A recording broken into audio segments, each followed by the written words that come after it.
most important thing is Antiochus IV. Antiochus IV, who was called, the Bible prophecy calls him a vile person. You know, vile, V-I-L-E. Another word, it would be contemptible. He was a contemptible person. In Armenian, What does that In mean? Armenian would be Karsheli. Karsheli. actually, Zizveli. in Arabic, makruh, makruh. Oh, makruh. Makruh. Yeah, makruh kan. No, مش مكروه. Makruh. Vile, contemptible, Huh? trying to think of the Arabic word. It's not makruh, is hated. Yeah, he was hated because of his character. وسط يعني وسط. بعيد عنكم. Razil. Dani, Rajul Dani. Yeah, they are the final word, it's Dani. Rajul Dani. Now, he called himself Low class. Epiphanes. You know, I said these were Greeks. So what does Epiphanes mean in Greek? It means glorious, illustrious. So he called himself King Antiochus I, King Epiphanes, Antiochus IV Epiphanes. Epiphanes means illustrious, glorious. But people called him Epimanes. You know, play of words. Epiphanes means glorious, but Epimanes means mad. Majnun. Wow. So they call him Epimanes. Right? The Bible calls him vile person. Okay? And this fellow was the one who desecrated the temple. He was the one who erected an idol of Zeus at the temple, offered a pig, sacrificed the pig at the temple, desecrated the temple. Okay. But he didn't, it's not destroyed. The Didn't temple destroy the was temple, no. destroyed at 70 AD. That was But you know what he did? He also killed all the Jews who refused to renounce their religion and adopt the Greek culture. You know, he was Greek. He wanted everyone to accept Greek culture. So those Jews who refused to accept the Greek culture, he had them killed. He killed 40,000 Jews and took 40,000 Jews prisoners, and he sold 40,000 Jews as slaves in the slave market. So he really oppressed the Jews a great deal.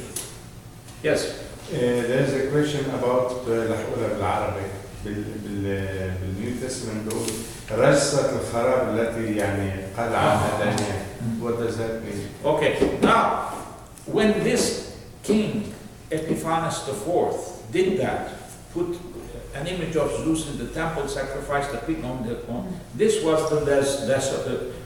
it was a desolation. But in Matthew 24, when Jesus says the desolation of about the last days. الخراب.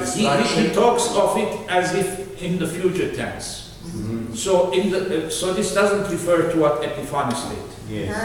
future. Huh? Someone will come in the future, Like and that will be the Antichrist. Antichrist, Yeah. who will do something like Epiphanes. Mhm. So in other words, Antiochus Epiphanes becomes a figure of the Antichrist.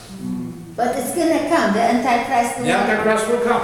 That's not happening. But Pastor, What they used time- to say the 666 Yeah, was they are- also Hitler too. Yeah. The abomination, there are many people whose name fit. 666, all of those they kill and... Yeah. And now there's something else. This is a new discovery. You know, in Egypt, people in the villages were digging someplace. They discovered Yeah. an ancient manuscript which was buried in a jar, clay jar. And they found a copy of the book of Revelation. And there, in this manuscript, it was written in Coptic, in the Coptic language. It says the number of the Antichrist is 666, 4 sixes, not 3. What's the fourth for? I don't know. So now this is We this don't has know created the a problem that in the Bible the Antichrist number is 666. In this Coptic manuscript it is 666, 4 sixes instead of 3 sixes. And now they're trying to find out when this Coptic manuscript was written. Was it written before Revelation or after Revelation? But is it real? Where is it now? It's now in the hands of scholars. They're studying it. They are doing carbon dating to find out when the manuscript was written, the age of the manuscript. They can find the age from the ink and from the papyrus. Pastor, who was the one that do they know about it? There was a disciple who went to Egypt. Check, Right? check. Huh? Mark. But we still don't Who know. was the person that You know, that time? They Don't pay know. attention to this manuscript that was Yeah, but it's discovered. interesting. 4 sixes. This four is sixes. the first time. But I know trees. if the manuscript, if the manuscript is proven to have been written in the 2nd, 3rd, 4th, 5th centuries AD, then it's discredited. But if it's proven that it was written before the book of Revelation, if it was written before the 1st century, or if the age is 50, 60 AD, 90 AD, then To be more genuine, huh? yeah, then Then it's a problem. Which one is right? anything with 6 is bad. 666 or 6, You 4, know, 6, 3, computer and the 6. chips, they do all this. Yeah. It's happening. Yeah. So now the scholars are studying the age of this manuscript to find out. I believe my opinion or my prediction, my guess is that this was written later on, 3rd, 4th, 5th century AD. It was written maybe 300, 200 years after the book of Revelation. And it could be a scribal error. You know, the scribes who made copies, they sometimes make mistakes in copying. Yeah. In the Science Center in LA, there is Dead Sea Scroll. They have it. And exhibition. We should go and see it. Have you seen that? I have seen it. Yeah, in the advertising. San Diego. It's new, yeah. Huh? It's new. New. Dead Sea Scrolls. Now, something about Antiochus Epiphanes. Los Angeles. Turn to page 6. I want to read Daniel 11:21. It says, he shall act deceitfully. So, Antiochus Epiphanes IV, he acted deceitfully. How? He flattered people. He flattered people. He used flattery as a way of gaining support. So, he pretended to be a peaceful man. He flattered people. He flattered the king of Pergamos. You know, the city of Pergamos in Asia Minor. Yeah. And it had a king. Yeah. Every city had a king Around in the those seven days. churches. He flattered the king of Pergamos. He flattered everyone. Okay, but that's how he gained power. But eventually he was defeated by the Romans. He was defeated by the Romans, and that was the end of the Seleucids in both Egypt and Syria.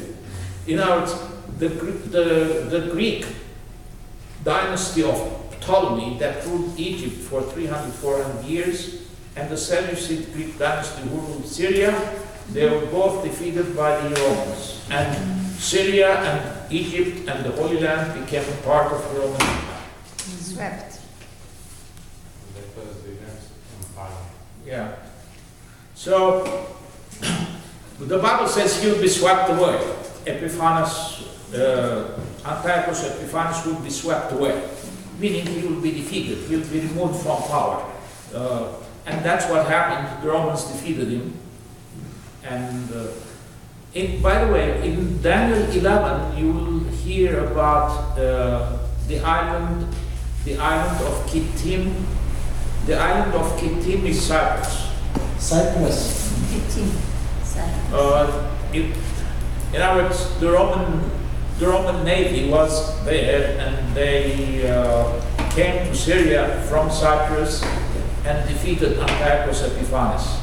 And Syria became part of the Roman Empire. They also defeated the Egyptians. Egypt became part of the Roman Empire. The whole land became a part. No. But for 300 years, for 375 years, Five.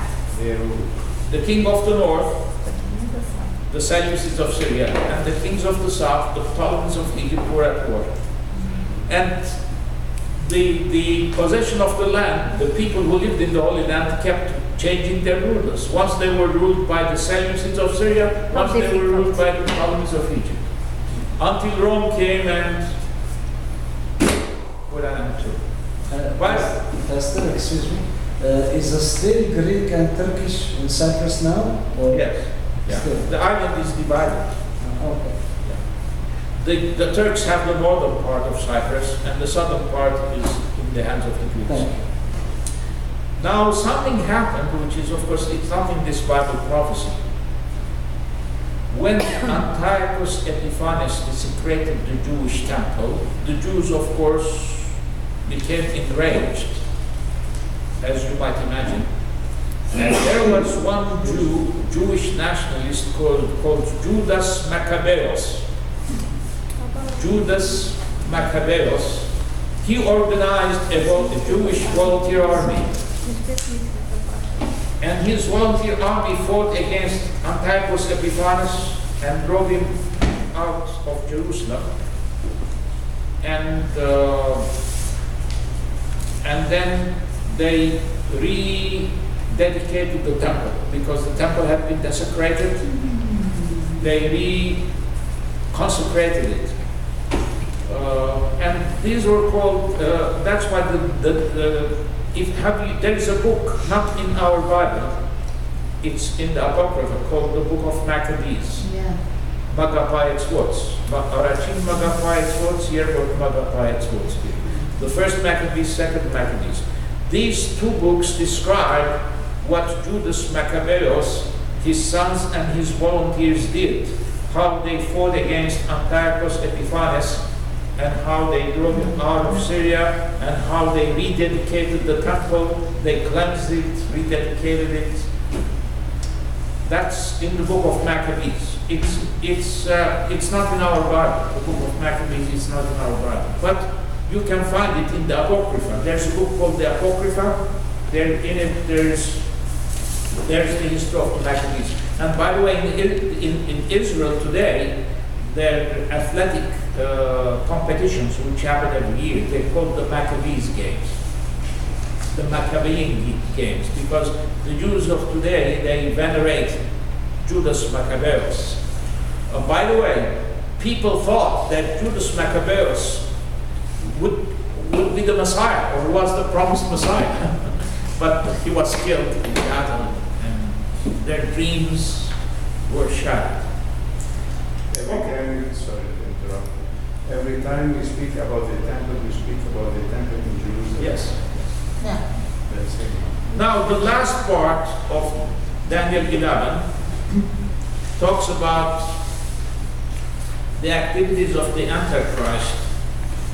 And you'll find that the description of the Antichrist is similar to the description of Antiochus Epiphanes IV.